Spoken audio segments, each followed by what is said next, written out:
Stephen Clarke, Managing Director, Quiligotti Terrazzo Tiles Limited.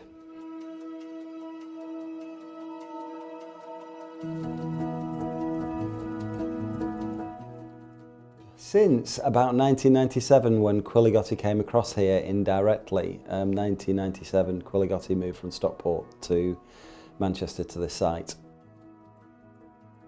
A lot of it is a commercial side, dealing with customers, dealing with pricing, dealing with inquiries as they come in, managing the team in the office of 5 people on the commercial side and logistics side, and then I've got 17 weekly paid staff on the factory, including maintenance people, factory manager and operatives who are obviously running the factory for us. So it's keeping an oversight over them, all health and safety issues, really everything. And that's what I really love about the job, is that I used to be just finance, but now I do everything really.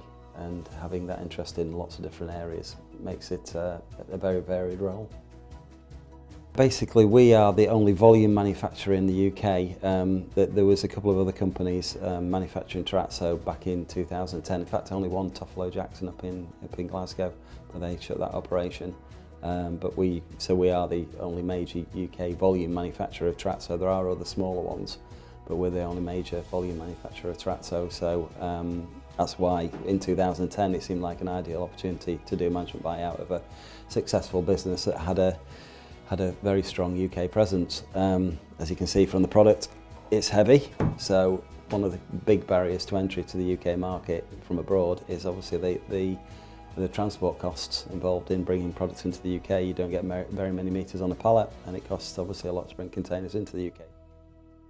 We do Southern Ireland as well, and we do the Aldi's in Southern Ireland and Tesco's in Southern Ireland. We have in the past exported abroad. We're doing the job at the moment for McGonaghy's in Australia, so for a shopping centre in Brisbane. This is one of the tiles which we made for Australia, which is basically a black contrast tile. We've only made about 80 metres of it, but basically they're wanting that tile, plus also they're wanting a 6-inch square tile, which basically is that tile cut up. So we'll get 4 tiles out of each one of those, and basically we'll cut it into sections like that so they can obviously however they're going to fix it. It's a dual layer terrazzo that we make. You've got cement and marble chippings in the face, and you've got 3 levels of limestone in the back with Portland cement. When it gets pressed together, the 2 layers fuse together, and that's where we pride ourselves in, that we can match product that was made 20 years ago now.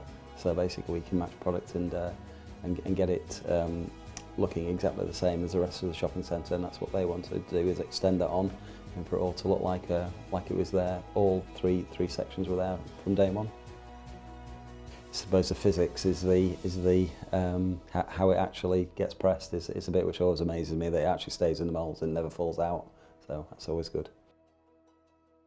Yeah, I mean, we predominantly, obviously we're still servicing the UK construction sector for supermarkets and for refurb work. We're doing a lot of work at the moment with Tesco's, a lot of work with Aldi, Home Bargains, with all the major supermarkets. We're building with Iceland at the moment. We've got a job going out in Slough the week after next. There's a lot of jobs going on with all the supermarkets, but we're also working with, as I say, doing this Australia order. We're also doing jobs for some of the Scottish schools. We're doing Scottish schools projects where we're doing 400 by 400 tiles, these sort of size of tiles, going into a slip resistant finish into a school project, into education.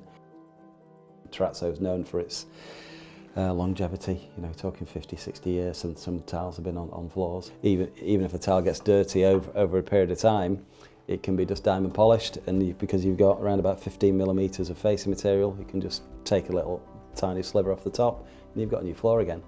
You can't do that with resin, you can't do that with vinyl, you can't do that with ceramics. You have to replace parts of the floor, and basically we can just regrind it and get a new finish. Probably one of the biggest ones that we've done in recent years is Tottenham Court Road, which is obviously, you see pictures on the wall here. There's Tottenham Court Road is obviously a project which is very close to our hearts, because it was carborundum granite product which was needed, a chamfered edge on the tiles, and we basically did all of that internally here. And it's a project which is still obviously standing the test of time. I mean, those kind of projects where we want to break into new markets and breaking into areas where we're not particularly strong is where we really need to be focused on and try to show that, you know, we can do these projects and get this kind of project over the line, and that's what you know, really excites us going into new areas. Yeah, we need to make sure that we keep on top of our existing customer base and making sure that they're happy with all the products which we do. But in the same breath, we need to obviously be expanding into other areas and growing the business.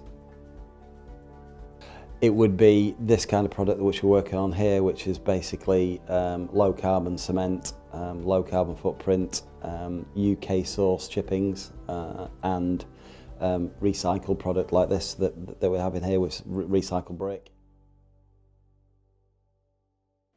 I think it's a variety of the work and also the people that you're working with, and enjoying working with the people that we're working with, and having the opportunity to create new designs and colours and meet people's expectations every day. We get all the time asked by designers to design certain colours of tiles and projects, so from a grey tile to a black tile to a buff tile to a white tile with different chippings, and that is probably the best thing, having that creativity to be able to have the knowledge internally here and the development skills internally here and the desire to do it to meet what people want, rather than just saying, right, there's this product range, you buy from that range and that's just it.